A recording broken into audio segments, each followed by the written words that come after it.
नमस्कार मित्रांनो. शुभविवाह मालिकेच्या आजच्या भागामध्ये आकाश भूमीला भेटून घरी आलेला असतो आणि रागिनी देवापुढे संध्याकाळी दिवा लावते, अगरबत्ती धूप पेटवते आणि नंतर दोघेजणही देवाला नमस्कार करत असतात. तर आता रागिनी ही मुद्दामच नाटकं करत म्हणते की वा, चला सगळं काही व्यवस्थित झालं. आई योगेश्वरी, तुझ्या कृपेनं सगळं नीट आहे. भूमीचं आणि तिचं पोटातलं बाळ दोघंजणही अगदी व्यवस्थित सुखरूप आहेत हे ऐकून खरंच खूप आनंद झाला. तुझी कृपादृष्टी त्यांच्या मागे सतत अशीच राहू दे देवी, असं म्हणून ती देवापुढे हात जोडते. आणि त्याच वेळेला आता आकाशला ती म्हणते की चला आकाश, फायनली फायनली तू तुझ्या बाळाला बघितलंस, बरोबर ना? खरंच किती मोठा आनंद झाला असेल ना तुला, जेव्हा तू पहिल्यांदा तुझ्या बाळाला बघितलं असशील. खरंच त्यासाठी होणाऱ्या बाळाचं पहिल्यांदा स्वागत करताना पाहिलेलं म्हणून बाळाचा बाबांचं खूप मोठं अभिनंदन, असं म्हणून आता रागिनी त्याच्यावरून दृष्ट काढते आणि नंतर मग आता रागिनी त्याला मिठी मारते. त्याच वेळेला आकाशचं कौतुक करत असताना ती त्याला जवळ घेते, परंतु जेव्हा त्याला जवळ घेते तेव्हा तिचं घेतल्यानंतर तोंड मात्र मागून वाकडं असतं. पण रागिनी म्हणते की खरंच खूप मोठा आनंद झाला आहे, बाळाला पहिल्यांदा पाहिलंस ना आज तू आणि भूमीने. तेव्हा मग तो म्हणतो की हो आई, अगं खरंच मला खूप मोठा आनंद झाला आहे, किती छान वाटलं आहे म्हणून सांगू तुला. अगं आज बाळाला पहिल्यांदा पाहिलं, ते एवढंसं सूक्ष्म रूपातलं बाळ किती गोड दिसत होतं. त्याच वेळेला मग आता रागिनी म्हणते, आकाश तू तिकडे त्या सेंटरमध्ये कसा काय पोचला सोनोग्राफीच्या? नाही म्हणजे तुझा पाय मुरगळला होता आणि तू त्या ऑर्थोपेडिकडे वगैरे जाणार होतास ना, मग त्याचं काय झालं? अचानक तू तिथे कसा काय पोचला? तेव्हा रागिनीला तो म्हणतो की अगं आई, काय आहे ना, ते ना ऑल क्लिनिक एकत्र आहेत. म्हणजे कसं, एकत्र सगळे क्लिनिक, ऑर्थोपेडिक, गायनकोलॉजिस्ट अगं सगळे असे एकत्र होते तिथे. म्हणूनच मग मी तिथेच गेलो होतो त्या सेंटरमध्ये आणि भूमीही तिथेच योगायोगाने बाजूला होती. तेव्हा मग आता मनातल्या मनातच रागिनी म्हणते की अच्छा, म्हणजे हा आकाश, पौर्णिमा म्हणते तसं माझ्याशी खोटं बोलण्याचं नाटक तर करतच आहे. ठीक आहे ठीक आहे, बोलू दे खोटं, पण कधीपर्यंत बोलेल बघूया.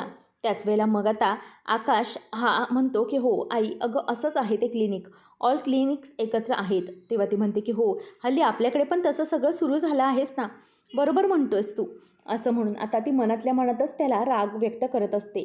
तर इथे आकाश म्हणतो की हो तसंच केलं आणि नंतर मग मी बाळाला पाहिलं. नंतर आकाश आता देवाकडे पाहतो आणि देवी योगेश्वरीला तो हात जोडतो. आणि जेव्हा तो हात जोडत असतो तेव्हा मात्र रागिनी त्याला बघते. आणि हे सगळं होत असताना रागिनी मनातच म्हणते की आता याचं नेमकं काय चालू आहे, हा नेमकं कसला विचार करतोय. तर इथे ती जेव्हा आकाशला बघते तेव्हा आकाश मात्र देवाकडे वेगळीच कसली तरी प्रार्थना करताना तिला दिसत असतो. आता ती आकाशला म्हणते की अरे आकाश, काय झालं, तू असं काय करतोयस? तेव्हा मात्र तो लक्ष देत नसतो, तो प्रार्थना करण्यामध्येच बिझी असतो. नंतर जेव्हा तो हात जोडून पूर्ण होतो तेव्हा रागिणी त्याला विचारते की आकाश, अरे असं काय झालंय, तू देवाकडे असं काय मागत होतास इतकं महत्त्वाचं की इतका उशीर देवीकडे हात जोडून होतास तू? काही प्रॉब्लेम तर नाही ना, असं ती त्याला विचारते. तेव्हा मग आता आकाश म्हणतो की आई, एक जरा प्रॉब्लेम आहे. तेव्हा रागिनी विचारते की कशाबद्दल, काय आहे प्रॉब्लेम? तेव्हा तो सांगतो की अगं, मला डॉक्टरांनी भूमी गेल्यानंतर सांगितलं की भूमी जरा वीक आहे आणि भूमीची तब्येत जरा नाजूक आहे, तिची हिमोग्लोबिन लेवल जी आहे ती अपेक्षेपेक्षा फार कमी आहे. म्हणूनच डॉक्टरने मला सांगितले की तिची व्यवस्थित काळजी घेतली पाहिजे, तिला सगळं व्यवस्थित आणि सकस पौष्टिक आहार गेला पाहिजे. पण त्यातच भूमी आता घर सोडून निघून गेली आणि ती तिच्या माहेरी गेली आहे. तिकडे तिच्या घरची परिस्थिती तशी बेताचीच आहे, म्हणून मला भूमीची काळजी वाटते. तेव्हा मग आता रागिनी म्हणते की हो तेच तर आहे ना, म्हणूनच तर मी भूमीला तिकडे जाऊन द्यायला नकार देत होते. इथे जर असती तर तिची व्यवस्थित काळजी घेता आली असती, तिचं खाणं पिणं पथ्य पाणी सगळं काही व्यवस्थित झालं असतं. परंतु तिकडे गेली आणि सगळा प्रॉब्लेम झाला आहे, म्हणून तर मी हे सगळं करायला बघते. परंतु भूमी काही ऐकायलाच तयार नाही, ती तिचंच खरं करते. तेव्हा मग आकाश गप्प बसतो आणि म्हणतो की अगं आई, पण तू आता ह्याची काळजी करू नकोस. तुला माहिती आहे का, मी भूमीला सांगितलेलं आहे आणि त्या बाबतीत आता तिची काळजी करण्याची गरज नाही. मी सगळ्यावर मार्ग काढलेला आहे. मी अशी गोष्ट करणार आहे ज्याने सगळेच प्रॉब्लेम सॉल्व्ह होतील. तेव्हा मग रागिनी म्हणते की आकाश, काय काय करणार आहेस नेमकं तू, मला जरा सांगशील का? तेव्हा मग आता आकाशला ती म्हणते की बोल, कसला विचार करतोयस? तेव्हा आकाश म्हणतो की अगं आई, मी ना जे काही करणार आहे ना ते तुला मी आत्ता सांगत नाही, मी जरा फ्रेश होतो आणि थोड्या वेळाने तुला कळवतो. तेव्हा मग आता रागिनी म्हणते की हो हो ठीक आहे, काहीच हरकत नाही. आणि आता इथे आकाशच्या डोक्यामध्ये नेमकं काय चालू आहे याचा विचार रागिनी करत असते. कारण आकाश आता कुठपर्यंत डोकं चालवेल स्वतःच्या बाळासाठी आणि त्या भूमीसाठी काय काय करेल याचा विचार करूनच तिला आता धास्ती भरत असते. आकाश म्हणतो की आई अगं कुठे हरवलीस? काळजी करू नकोस, मी येतो थोड्या वेळाने, मी फ्रेश होऊन येतो, मग आपण गप्पा मारूया, मी तुला सगळं काही सांगतो. असं आता इथे तो म्हणून निघून जातो. तेव्हा ती म्हणते की हो हो ठीक आहे जा, तू फ्रेश हो, असं म्हणून ती त्याला जायला सांगते. परंतु तो जेव्हा जातो तेव्हा म्हणते की ठीक आहे, आता याचं डोकं नेमकं कुठल्या दिशेने चालतंय ते बघितलं पाहिजे. त्या भूमीसाठी हा वेडा काही करायला तयार होणार आहे, मला लक्ष दिलं पाहिजे. आला मोठा बाळाचा बाबा, असं म्हणून ती मुद्दामच रागात मनातल्या मनात त्याच्याकडे बघत असते आणि नको नको ती विचार तिच्या डोक्यामध्ये येत असतात. तर इथे आता भूमी ही घरी बसलेली असते आणि सकाळी उठूनच तिच्यासमोर लॅपटॉप घेऊन बसलेली असते. आता ती म्हणते की बरं झालं प्रशांत निदान जाता जाता लॅपटॉप तरी ठेवून गेला. निदान मला बाहेर जाता येणार नाही तर घरातून कुठली तरी नोकरी यातमध्ये शोधता येईल. निदान नोकरीचं काहीतरी मला मार्ग तरी मिळेल असा विचार ती करत असते. नंतर ती नोकरी बघत असते, परंतु म्हणते की नाही, या तर नोकऱ्या कुठेच अवेलेबल नाही आहेत. आता काय करू मी, कुठे नोकरी शोधू? असं म्हणून भूमी आता सगळीकडे नोकरी शोधत असते.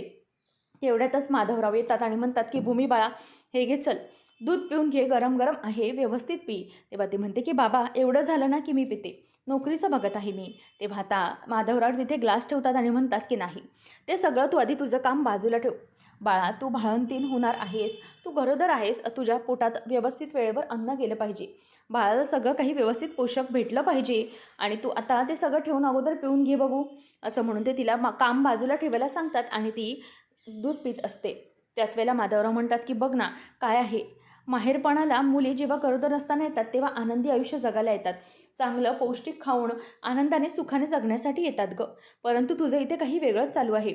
इथे येऊन तुझ्या डोक्याला आणखीन टेन्शन आहे.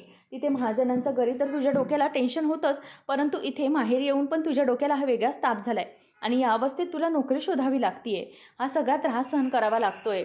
खरंच याचा मला खूप त्रास होतोय. हे ऐकल्यानंतर भूमी म्हणते की बाबा अहो तुम्ही हे सगळं काय बोलत आहात, मला या सगळ्याचा त्रास का होईल?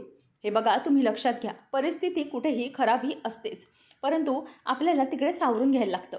आणि तुम्ही का काळजी करताय, मी गरोदर असली तरी मी काम करू शकते बाबा, आणि आई योगेश्वरी आपल्या पाठीशी आहे ना, मग काय गरज आहे काळजी करण्याची, सगळं काही व्यवस्थित करेल आई योगेश्वरी.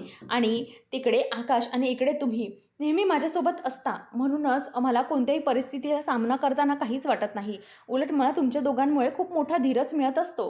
असं ती म्हणते आणि पुन्हा ती नोकरी शोधायला सुरुवात करते आणि म्हणते की बाबा तुम्ही अजिबात त्या 50,000चं वगैरे टेन्शन घेऊच नका, मी लवकरच नोकरी शोधते. आणि हे बघा इथे एक नोकरी अवेलेबल आहे, इथे मला गेलं पाहिजे, इथे इंटरव्ह्यू देते आणि इथे वॉक इन आहे, टेक्स्टाईल कंपनी आहे, तिथे मी इंटरव्ह्यू देते आणि बघते काय होतं ते.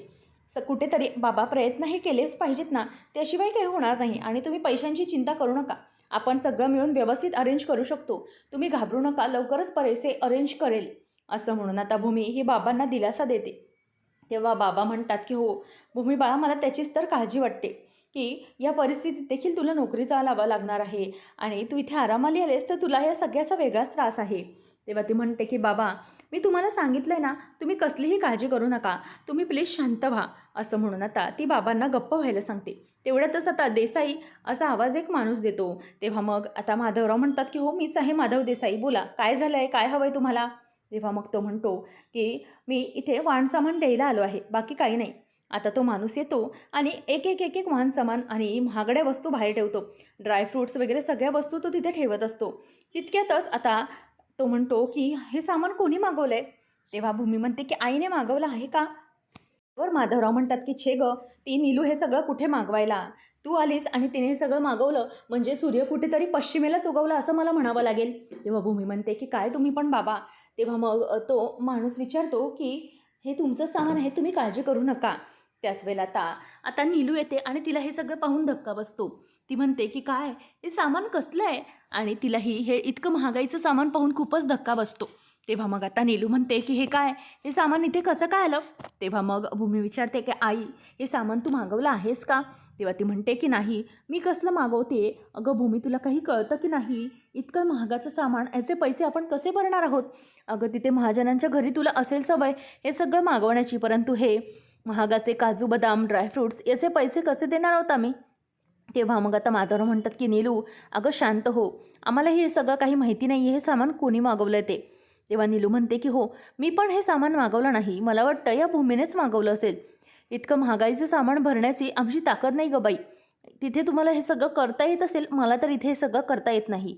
या सगळ्याचे पैसे कसे देणार आहोत आम्ही? असं म्हणून आता नीलू मात्र टेन्शन घेत असते. तेव्हा मग माधवराव म्हणतात की जरा शांत व्हा, मला सांगा की हे कोणी पाठवलं? तेव्हा मग तो माणूस म्हणतो की हे सामान आकाश महाजन यांनी भूमी महाजन यांना देण्यासाठी सांगितलं होतं. तेव्हा मग हे ऐकून भूमीला खूप आनंद होतो. आकाश तिची काळजी करतो हे पाहून तिला खूप बरं वाटत असतं आणि माधवरावांनाही बरं वाटतं. तेवढ्यात आता भूमी ही इंटरव्ह्यूसाठी म्हणून बाहेर पडत असतानाच समोरून गाडी येते आणि रागिनी त्या गाडीमधून उतरते. रागिनीला भूमी विचारते की तुम्ही? तेव्हा ती म्हणते की हो, मीच आली आहे. तू कुठे निघाली आहेस का? कुठे बाहेर चालली आहेस का? तेव्हा भूमी म्हणते की हो, मी बाहेर चाललेली आहे, पण मी हे सगळं तुम्हाला सांगण्यासाठी बांधील नाही. मी तुम्हाला हे सगळं कशाला सांगू? तेव्हा मग रागिणी म्हणते की हो हो अगं, नको सांगूस. अगं का सांगशील मला तू? परंतु चल, मी तुला ड्रॉप करते, चल जिथे जायचं असेल तिथे मी तुला सोडते ना, उगीचच कशाला? अगं महाजनांची सून आहेस तू. तेव्हा ती म्हणते की नाही, काहीच गरज नाही आहे, मी जाईन ना रिक्षाने, उगीचच मला हे सगळे तुमचे उपकार नको. तेव्हा रागिनी आता हसायला लागते आणि म्हणते की वा ग वा, हे बरं आहे हा मात्र तुझं भूमी, बाकीचे सगळे उपकार चालतात तुला. कसं आहे, बाकी सगळ्या गोष्टी आवश्यक आहेत, त्याचे तू उपकार सहन करू शकते. अगं एक नंबरची नौटंकी आहेस तू, नौटंकी. अशी कशी आहेस गं तू? मला वाटतंय की तुझं बाळ ना तुझ्यासारखंच असणार आहे. आपली स्वाभिमान स्वाभिमान म्हणून नुसता तोरा मिरवतो, परंतु काही स्वाभिमानाचं नाव नाही. अगं मला इतकंच कळतंय की तू स्वतःच्या सोयीनुसार सगळ्या गोष्टी बदलत असते आणि म्हणूनच मी आता तुला सांगेन की तुझं बाळही असंच होणार आहे तुझ्यासारखं, लाचारी पत्करणारं. तेव्हा मग आता भूमी वैतागते. ती म्हणते की हे सगळं काय बोलताय तुम्ही? तेव्हा ती म्हणते की हो, काय बोलताय म्हणजे काय? आकाशने आमच्या घरातून तुझ्या घरात वानसामान आलेलं तुला चालतं, ते उपकार तुला चालतात गं. परंतु हे उपकार आता मी तुला साधं सोडायचं म्हटलं तरी तुला असं वाटतंय की तुझा इगो दुखावेल, तुझा स्वाभिमान अडवाईल. परंतु आता जे काही करते त्यावरून तुला काय वाटतं? आता तुझ्यात जर तो स्वाभिमान असताच ना, तर तू आकाशला ते सामान परत पाठवून दिलं असतं. परंतु तू तसं केलंच नाही आहेस. तू काय केलंस तर तू मात्र लाळघोटेपणा करतेस.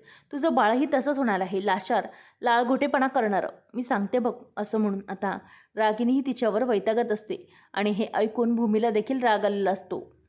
तर भूमी म्हणते की मला तुमच्याशी काही बोलायचं नाही. तेव्हा रागिनी म्हणते की हो, तुझ्या सोयीनुसार तू सगळ्या गोष्टी बदलतेस. तेव्हा ती म्हणते की आकाश हा बाळाचा बाबा आहे, त्या नात्याने तो बाळासाठी काही करू शकतो, त्यात तुम्ही बोलण्याची काहीच गरज नाही, आमच्या दोघांचा प्रश्न आहे. तेव्हा रागिनी म्हणते की दोघांचा कसा? आता तुमच्या दोघांमध्ये बाळ आहे, त्याच्यामुळे हा त्याचाही प्रश्न आहे आणि तो महाजनांचं घरचं वारस आहे. भूमी म्हणते की तुम्ही यामध्ये लक्ष घालूच नका. रागिनीने तिला डिवसलेलं असतं आणि मग रागिनी तिथून आता निघून जाते. त्याच वेळेला आता भूमीने किती मिस कॉल केले म्हणून आकाश येतो आणि म्हणतो की भूमी काय झालं अगं, किती कॉल केलेस तू? तेव्हा ती म्हणते की आकाश, अरे मी जरा ते सामान आहे ते रिटर्न पाठवून दिले. तेव्हा आकाश म्हणतो की अगं भूमी कशासाठी ते? अगं हे सामान आहे ते मी तुझ्यासाठी आणि बाळासाठी दिलेलं आहे, तू रिटर्न का पाठवलं? कदाचित त्याचेच रिफंड मला आले असतील. तेव्हा भूमी म्हणते की नको, अजिबात नको, काहीच गरज नाही आहे सगळ्याची. काही लोक अशी बोलतील की मी तिथे तर राहते, परंतु नवऱ्याचे उपकार मी घेतच आहे ना, मी नवऱ्याने दिलेलं मी घेतलं तर मग कशाला? तेव्हा मग आकाश म्हणतो की हे बघ भूमी, हे बरोबर नाही आहे. काय झालं तर ही या घराची सून आहेस, तू माझी बायको आहेस. अगं तेवढा तर अधिकार आहे ना, यामध्ये मध्येच गरज किंवा लायकी कुठून आली आहे? तेव्हा मग भूमी म्हणते की तसं नाही आकाश, कसं आहे ना, जर तू माझ्यापासून लांब राहून पण माझ्यासाठी काही गोष्टी खरेदी केलंस, खर्च केलास, तर ते चुकीचं ठरेल ना. तेव्हा मग आता भूमी म्हणते की आकाश, मला हे नको सगळं आणि आपलं बाळही लाचारच होईल असं काहींना वाटतं. तेव्हा मग आकाश म्हणतो की अगं, मी माझ्या बाळासाठी आणि तुझ्यासाठी हे सगळं करतोय. तसंही मला डॉक्टरने सांगितलं आहे की तुझी तब्येत नाजूक आहे, हिमोग्लोबिन लेवल कमी आहे, म्हणून ते ड्रायफ्रूट्स पाठवलेत मी. भूमी असं का करतेस? परंतु आकाश म्हणतो की नाही, प्लीज असं करू नको. भूमी म्हणते की आकाश, दुसरं तिसरं कोणी नाही तर तुझी आई स्वतः मला हे सगळं बोलली आहे, म्हणूनच आता मला हे सगळं नको असं म्हणून ती फोन कट करते. आता रागिनी तिकडे आलेली असते. ती आकाशला म्हणते की अरे आकाश, काय चाललं आहे? तू हिची चिडचिड चिडचिड काय करतोयस? तेव्हा तो म्हणतो की आई, या भूमीचं ना मला कळतच नाही आहे नेमकं काय चाललं आहे, अशी का वागते ती? तिला कितीही समजावलं अर्ध वगैरे काहीच समजत नाही आहे. आता ती म्हणे की बाळ लाचार होईल माझ्याकडनं सामान वगैरे घेतलं म्हणून. तिला मी ड्रायफ्रूट्स पाठवले तिची तब्येत ठीक राहण्यासाठी, परंतु तिचं काही वेगळंच चालू आहे. ती म्हणते की मला तुझ्या आईने सांगितलं की बाळ हे लाळघोटेपणा करेल आणि नंतर काहीतरी करेल, म्हणूनच मग हे सगळं कसले विचार आहेत तिचे? तेव्हा रागिनी म्हणते की काय? मी हे सगळं कशी बोलेन? अरे तू तर हे मला सगळं सांगितलं पण नव्हतं, पण हे सगळं मला कसं समजेल? तेव्हा खरंच ती म्हणते की आकाश, या भूमीचं ना दिवसेंदिवस वाढतच चाललंय. अरे माझ्यावर आरोप करण्याचं तिचं थांबतच नाही आहे. माझ्यावर आरोप करणं तर ठीक आहे, परंतु या सगळ्या गोष्टीत तिच्या आणि तिच्या बाळाचं नुकसान होतं हे तिला का कळत नाही आहे? आकाश तू शांत हो, तू प्लीज शांत हो. तू उगीच चिडचिड करून दुसरा विचार करू नकोस. तेव्हा आता आकाशला मात्र खूप टेन्शन आलेलं असतं. रागिनी म्हणते की भूमी ही अशी का वागतीये? या घरात राहूनही तिचं तेच सुरू होतं. म्हणून म्हटलं बाहेर जाऊन तरी ती शांत होईल, परंतु नाही. तिच्या डोक्यातून माझ्यातला राग काही जातच नाही आहे. पण तिला हे कळत नाही की तिच्या या रागापायी तुमचं आणि तुमच्या बाळांचं नुकसान होते. हे का कळत नाही आहे तिला? आणि मी कसं समजावू ना, मलाच माझं कळत नाही आहे. तिला समजावलं की तिला कळेल का? परंतु पुन्हा ती माझ्यावर विचार करत बसेल की मी तिला दुसरं काहीतरी बोलले, म्हणूनच मला आता कळत नाही. आकाश म्हणतो की हो आत्या, आता हे खूपच होत चाललेलं आहे. भूमीच्या डोक्यातला राग आता वेगळीकडेच वळू लागलेला आहे. आता या परिस्थितीत भूमीने अशी व्यवस्था करून ठेवली आहे ना, असं सगळ्यांना पेचात पाडलं आहे ना, की कोणी कोणाला सावरावं आणि कोणी कोणाला आवरावं असं घडलं आहे आता सगळं. परंतु हे सगळं बदलावंच लागेल. बाळासाठी हे नको असं तो म्हणतो. तर इथे भूमी हे एका जागी शांत बसलेली असताना तिच्या डोक्यामध्ये सततचे रागिनी बोलल्याचे विचार येत असतात. आणि रागिनी तिच्याशी जे काही बोलली ते तिला आठवतं की तुझं बाळ हे तुझ्यासारखंच लाचारी करणारं लाळगोटेपणासारखं होणार आहे. आणि हे सगळं झाल्यानंतर जेव्हा भूमी आकाशला फोन करून सांगते की तू पाठवलेलं सगळं वानसामान मी परत केलं आहे, त्यावेळेला आकाश तिच्यावर भडकतो आणि तिला सांगतो की तुझी हिमोग्लोबिन लेवल कमी आहे म्हणून मी हे सगळं सामान पाठवलं, तर ते एक्सेप्ट कर. हे सगळं आता तिला आठवतं. तेवढ्यातच भूमी बसलेली असताना समोरून माधवराव येतात आणि ते भूमीच्या खांद्यावर हात ठेवतात. भूमी दचकून त्यांच्याकडे बघते. तर आता पुढच्या भागामध्ये आपण पाहणार आहोत की रागिनी पौर्णिमा अभिजितला म्हणत असते की आता खरी मजा येणार आहे, कारण सगळ्यात मोठ्या प्रेस कॉन्फरन्सला आकाश महाजन हा स्वतःच्या पायावर न चालल्यासारखीही त्याची हालत होणार आहे आणि तो कॉन्फरन्सला जाऊ देखील शकणार नाही. तर इथे आकाश हा दारू प्यायलेला असतो आणि पाय लडखडत तो कॉन्फरन्स रूमकडे चालत चाललेला असतो. तो पडणारच. आता तेवढ्यातच तिथे भूमी येते आणि ती आकाशचा हात धरून त्याला सावरते. आकाशला चालताही येत नसतं. तर आता इथे ती त्याला सावरते आणि म्हणते की आकाश 1 मिनिट थांब. तर कॉन्फरन्स ही चालू होत असताना भूमीच्या लक्षात येतं आकाश दारू प्यायलाय आणि त्याला चालता देखील येत नाही. आणि आकाश आता त्याची तब्येतही पूर्णपणे ढासळलेली असते. नंतर आता इथे सगळेजण कुजबूज करतात की कॉन्फरन्स आहे आणि आकाश महाजन अजून आलेले कसे नाहीत. त्याच वेळेला रागिनी सगळ्यांना शांत करत असते. सगळे म्हणतात की बहुतेक महाजन येणार नाहीत. तेवढ्यात तिथे भूमी पोचलेली असते आणि भूमी म्हणते की थांबा 1 मिनिट, कुठेही तुम्ही जाऊ नका. आपलं आकाश महाजन किंवा हे महाजन गारमेंट्स टेक्स्टाईल ही कंपनी खूप मोठी आहे आणि तुम्ही सगळे इतके लांबून इथे आलेले आहात. तर मी भूमी आकाश महाजन आहे, मिसेस महाजन ही तुमच्या सगळ्यांचं या कॉन्फरन्समध्ये स्वागत करते. आजची कॉन्फरन्स ही मी घेणार असं अगदी आत्मविश्वासाने भूमी सगळ्यांना बोलून दाखवते. आणि जेव्हा भूमी सगळ्यांसमोर अशी येते त्याच वेळेला आता सगळेजण भूमीसाठी टाळ्या वाजवतात आणि अशा प्रकारे आकाशचं प्रतिनिधित्व कॉन्फरन्समध्ये भूमी करत असते. आणि हे सगळं पाहून आता रागिनी आणि अभिजितचा चेहरा अगदी पडलेला असतो, परंतु भूमी ही आकाशला साथ देत ती कॉन्फरन्स पूर्ण करणार असते. त्या रागिनीच्या नाकावर टिचून भूमी ती कॉन्फरन्स कशाप्रकारे यशस्वी पार पाडणार, पुन्हा एकदा आकाशची मान ती ताठ करणार, हे सगळे पाहणे रंजकतेचे ठरणार आहे. अशाच मालिकांचे अपडेट जाणून घेण्यासाठी आजच आपल्या चॅनलला सबस्क्राईब नक्की करा. धन्यवाद.